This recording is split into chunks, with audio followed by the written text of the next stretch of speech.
نحمدہ و نصلی علی رسولہ الکریم اما بعد فاعوذ باللہ من الشیطان الرجیم بسم اللہ الرحمن الرحیم فوق کل ذی علم علیم صدق اللہ العظیم۔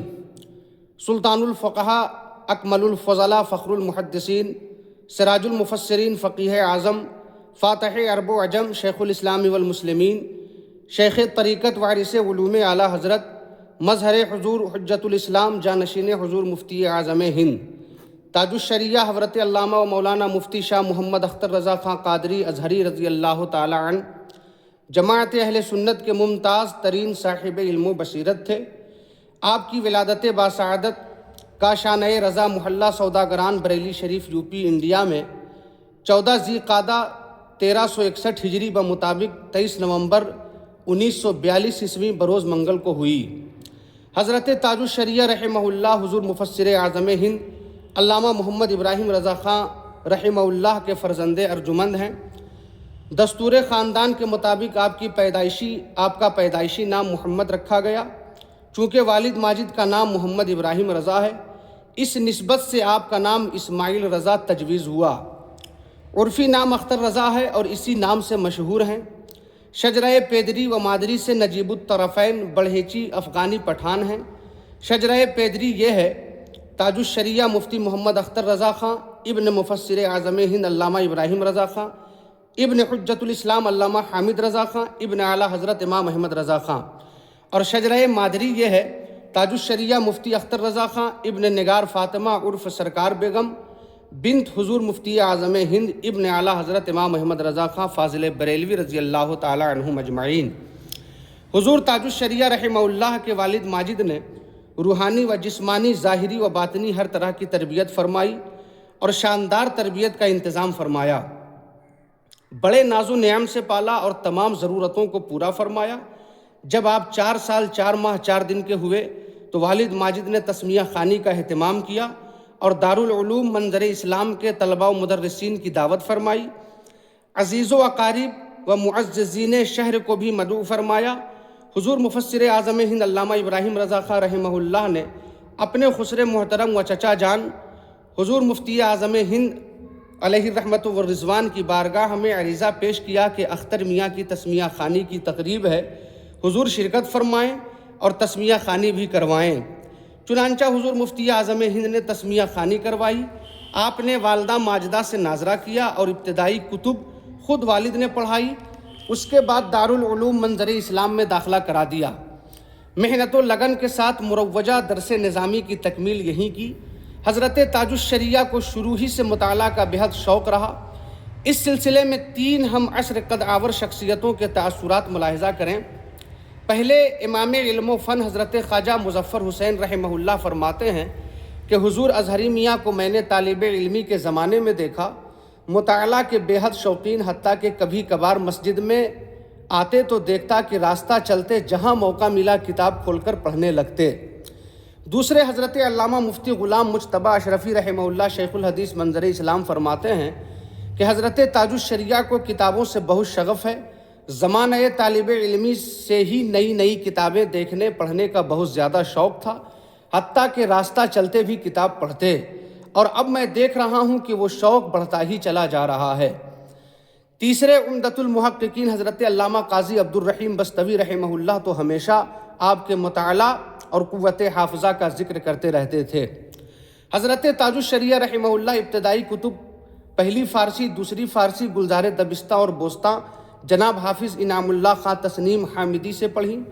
1952 عیسوی میں فضل الرحمن اسلامیہ انٹر کالج بریلی شریف میں داخل کیے گئے، جہاں ریاضی، ہندی، سنسکرت، انگریزی وغیرہ میں تعلیم حاصل کی۔ 8ویں کلاس پاس کرنے کے بعد دارالعلوم منظر اسلام میں داخل ہوئے۔ دوران تعلیم ہی آپ کے اندر انگریزی عربی بولنے کی صلاحیت پیدا ہو گئی تھی۔ فضیلت الشیخ مولانا محمد عبد التواب مصری جو کہ منظر اسلام کے استاذ تھے، عربی ادب کی تعلیم دیا کرتے تھے۔ حضور تاج الشریعہ رحمہ اللہ علیہ صبح انہیں ہندی، اردو، انگلش کے اخبارات کو عربی میں ترجمہ کر کے سنایا کرتے تھے اور آپ ان سے بلا تکلف گفتگو کر لیا کرتے تھے۔ انہی صلاحیتوں کو دیکھتے ہوئے شیخ مصری نے کہا کہ انہیں جامع ازہر مصر بغرض اعلیٰ تعلیم کے لیے بھیج دیا جائے۔ چنانچہ آپ کے دادا حجت الاسلام رحمہ اللہ کے مرید خاص جناب نثار احمد حامدی سلطان پوری نے پوری کوشش کی۔ والد کی خواہش اور لوگوں کے اصرار پر آپ 1963 میں مشہور یونیورسٹی جامعۃ الازہر قاہرہ مصر زبان و ادب پر مہارت حاصل کرنے کے لیے تشریف لے گئے اور دین کے اصول قرآن و حدیث پر ریسرچ فرمائی اور عربی ادب کو مضبوط کیا۔ مگر حضرت تاج الشریعہ سے پوچھنے پر معلوم ہوا کہ آپ مصر جانا نہیں چاہتے تھے بلکہ حضور مفتی اعظم ہند کی بارگاہ میں رہنا چاہتے تھے۔ چنانچہ کبھی کبھار فرماتے کہ جو علمی و ادبی فائدہ حضرت مفتی اعظم کے پاس رہ کر ہوا وہ مصر میں نہیں ہوا، وہ 3 سال بھی کاش حضرت کی خدمت میں یہیں گزرے ہوتے۔ پھر فرماتے مفتی اعظم ہند کا علم بڑا مضبوط تھا۔ حضرت تاج الشریعہ رحمہ اللہ کی زندگی میں وہ موڑ بھی آیا کہ دوران تعلیم جامع ازہر مصر آپ کے والد بزرگوار حضور مفسر اعظم ہند علامہ ابراہیم رضا خان رحمہ اللہ بعمر 60 سال 11 صفر المظفر 1385 ہجری مطابق 12 جون 1965 عیسوی کو انتقال فرما گئے۔ انتقال کی خبر پہنچتے ہی آپ کے قلب و دماغ پر گہرا صدمہ پہنچا، لیکن حضور تاج الشریعہ رحمہ اللہ کے پائے ثبات نہ ڈگمگائے اور صبر کے ساتھ حصول تعلیم میں منہمک رہے، اور 1966 عیسوی میں جامع ازہر مصر میں آپ نے اول پوزیشن حاصل کی۔ سالانہ امتحان میں معلومات عامہ کا امتحان تقریری ہوا تھا، جس میں ممتحن نے علم کلام سے متعلق سوال کیا۔ اس میں آپ کے ہم سبق طلبہ جواب نہ دے سکے۔ ممتحن نے سوال دہرا کر آپ کی طرف دیکھا اور جواب طلب کیا، پھر آپ نے اس کا شاندار جواب دیا۔ ممتحن صاحب نے پوچھا کہ آپ شعبہ تفسیر و حدیث کے متعلم ہیں، پھر بھی علم کلام میں یہ گہرائی ہے؟ تب حضور تاج الشریعہ نے جواب دیا کہ میں نے دارالعلوم منظر اسلام میں علم کلام پڑھا ہے۔ آپ کے علمی جواب سے وہ بہت متاثر ہوئے اور آپ کو ہم سبق طلباء میں سب سے زیادہ نمبر دیے۔ رزلٹ کے بعد آپ کو اول نمبر پر آنے کی وجہ سے مصر کے صدر جناب کرنل جمال عبد الناصر صاحب نے بطور تمغہ ایوارڈ دیا اور BA کی سند عطا کی۔ حضور تاج الشریعہ رحمہ اللہ کے جامع ازہر مصر سے 1966 عیسوی میں فراغت ہو گئی تو وہاں سے ایوارڈ اور سند لے کر انڈیا واپس ہوئے۔ جب آپ کے ہندوستان آمد کی خبر اہل خانہ اور احباب کو ملی تو خوشیوں کا سمندر امنڈ آیا۔ آپ کے استقبال کے لیے خود بریلی ریلوے اسٹیشن پر حضور مفتی اعظم ہند علیہ رحمت و رضوان بنفس نفیس تشریف لے گئے اور ٹرین کا بے تابانہ انتظار فرماتے رہے۔ جیسے ہی ٹرین پلیٹ فارم پر آ کر رکی، آپ اترے تو سب سے پہلے حضور مفتی اعظم ہند نے گلے لگایا، پیشانی چومی اور بہت دعائیں دیں اور فرمایا کہ کچھ لوگ گئے تھے بدل کر آئے، مگر میرے بچے پر جامعہ کی تہذیب آزاد خیالی وضاقتہ میں تبدیلی کا کچھ اثر نہیں ہوا، ماشاء اللہ۔ جب حضرت تاج الشریعہ رحمہ اللہ جامعۃ الازہر مصر سے تشریف لائے تو منظر اسلام میں مدرس مقرر ہوئے، یعنی آپ نے 1967 عیسوی سے تدریس کا باضابطہ آغاز کیا۔ مسلسل جد و جہد محنت اور لگن سے پڑھاتے رہے، یہاں تک کہ 1978 عیسوی میں آپ صدر المدرسین کے عہدہ پر فائز ہوئے۔ منظر اسلام کا دارالافتاء بھی آپ کے سپرد ہو گیا۔ تقریباً 1980 میں آپ کثیر مصروفیات کی وجہ سے منظر اسلام سے علیحدہ ہو گئے۔ یہ وہ دور ہے جس میں سرکار مفتی اعظم ہند بیمار چل رہے تھے، اس وجہ سے تبلیغی دورے وغیرہ بھی درپیش ہو گئے۔ سرکار مفتی اعظم ہند کا 1981 عیسوی میں انتقال ہو گیا۔ اس کے بعد آپ کی مصروفیت اور بڑھ گئی۔ 1982 عیسوی سے حضور تاج الشریعہ رحمہ اللہ نے درس قرآن اور درس احادیث کا سلسلہ جاری کیا، جس میں ہند و بیرون ہند کے معززین، اسکالرز، علماء، مشائخ، ائمہ مساجد، متعدد خانقاہوں کے سجادگان نے شرکت کی اور حضرت سے استفادہ کیا۔ حضور تاج الشریعہ جب جامع ازہر مصر سے لوٹ آئے تو درس کے ساتھ افتاء نویسی کا بھی آغاز کیا۔